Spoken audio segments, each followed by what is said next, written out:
Ainsi, j'avais trouvé là tous les avantages, réunissant ceux d'un très grand navire, tout comme ceux de navires plus petits. Ce qui correspondait parfaitement au projet Godessark. Tous les avantages en termes de qualité nautique, en termes de navires éco-conçus, de navires à énergie positive, donc totalement autonomes en navigation,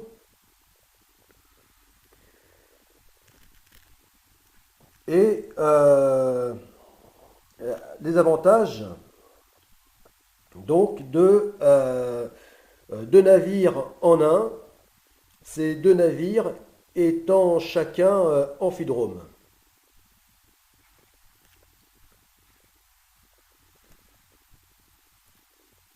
Seulement, il y avait l'inconvénient, le seul inconvénient était la connexion. Donc ce système de cardan très complexe qui allait être un véritable défi technologique.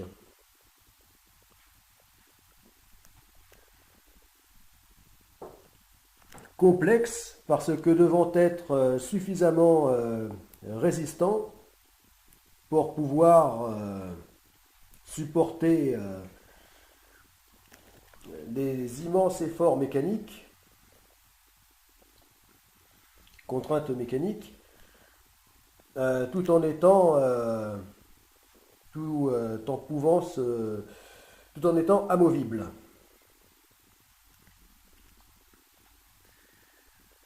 Et pouvant produire de l'énergie par des systèmes de vérins très puissants. Et qui en plus devait comporter une passerelle. Parce que l'avantage de ce concept, l'idée était que cet unique navire, long de 360 mètres, pouvant se diviser en deux navires identiques, chacun ayant donc le rôle spécifique, enfin le rôle spécialisé lors de la GOPRAC, eh bien, pour l'un d'être accompagnateur des conquérants pèlerins, donc autour du monde sans escale en paddleboard, et pour l'autre, devant faire le lien, enfin servir de navette entre donc ce premier navire et la terre ferme, entre le navire accompagnateur et la terre ferme. Bon, donc pour changer de membres d'équipage, de passagers stagiaires et d'autres personnels. Puisque ces navires ayant chacun un demi-millier de personnes à son bord, eh bien tout le monde, enfin oui, un grand nombre de personnes parmi ce demi-millier n'ont pas forcément besoin, enfin n'ont pas forcément vocation à rester durant ces 3 années, c'est plus de 3 années, hein, puisque 1200 jours, sans toucher terre. Donc, besoin d'où le besoin de faire la navette entre le navire accompagnateur et la terre ferme, pour ce qui est donc de l'avitaillement, du matériel et des personnes.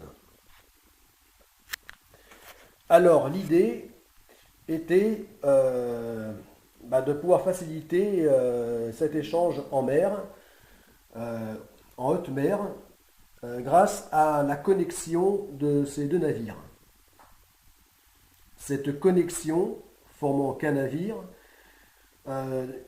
permettait de pouvoir assurer une passerelle entre deux, facilitant donc les transbordements.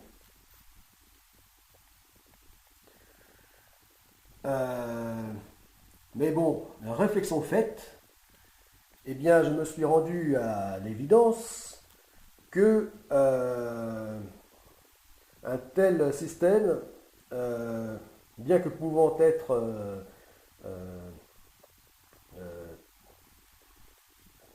tout à fait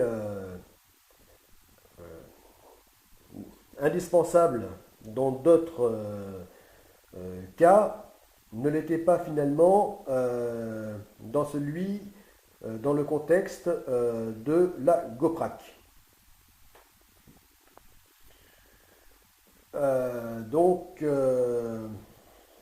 Oui, il n'était pas si indispensable que cela, et surtout allait trop compliquer les choses. Le projet de la GOPRAC, de la seconde phase, étant tellement complexe qu'il était inutile d'ajouter encore de la complexité.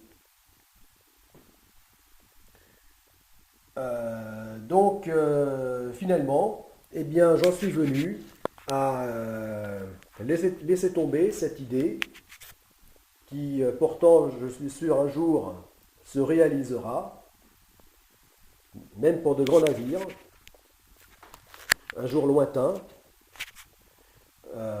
plus ou moins, mais je pense que un tel concept finira par exister.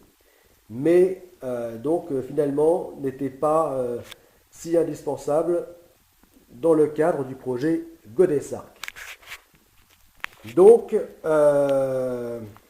finalement je définitivement laissé tomber l'idée de deux navires en un. C'est-à-dire deux petits navires entre guillemets, puisque tout de même chacun long de 180 mètres, pouvant se former en un seul long de 360 mètres. Donc, terminer cette idée de deux navires en un.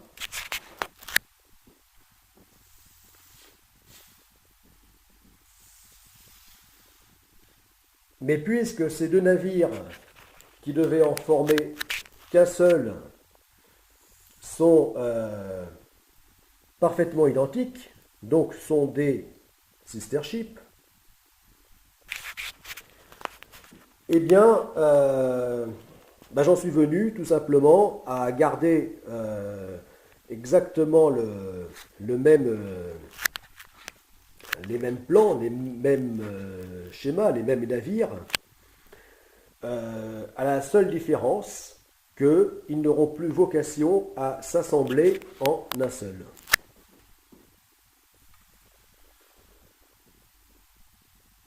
Donc, il n'est plus question de Godessarc, long de 360 mètres, mais de Godessarc Pakicetus et Godesarque ambulocetus. Mais non, en fait, puisque en ce même temps, il y a eu changement de nom,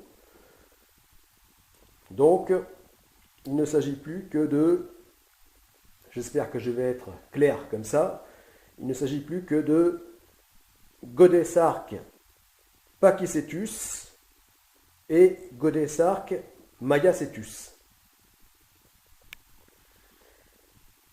Godesarque pachycetus étant devenu finalement, donc ayant remplacé le nom de Godesarque mesonyx, qui était le nom du petit voilier océanique de la première phase du projet Godesarque, qui lui désormais s'appelle Godesarque pachycetus. Donc, les deux navires qui, au départ, formaient un seul du nom de Godesarque, ces deux navires du nom de... s'appellent désormais, chacun d'eux, donc long de 180 mètres, s'appelle désormais Godesarque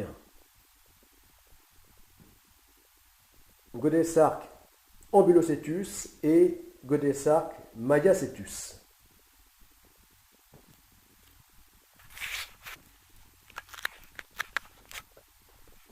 Voilà, donc, eh bien, finalement, rien ne change, en dehors des noms de ces navires, et rien ne change en dehors du fait que ils n'auront définitivement plus vocation à s'assembler en un seul.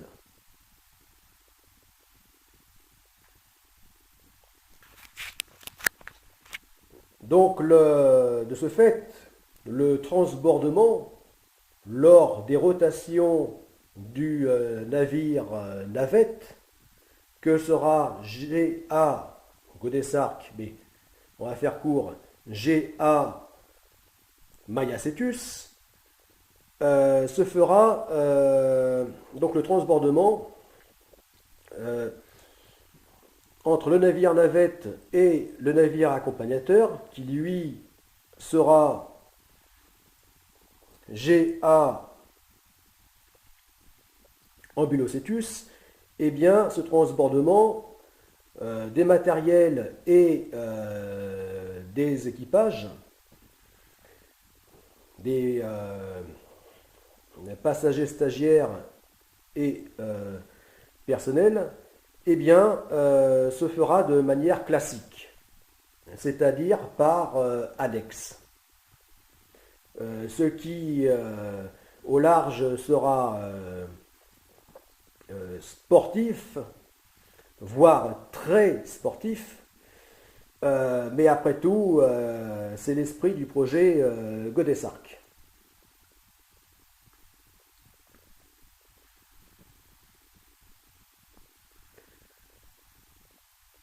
Bon, donc là, je vais couper la vidéo pour reprendre sa troisième partie.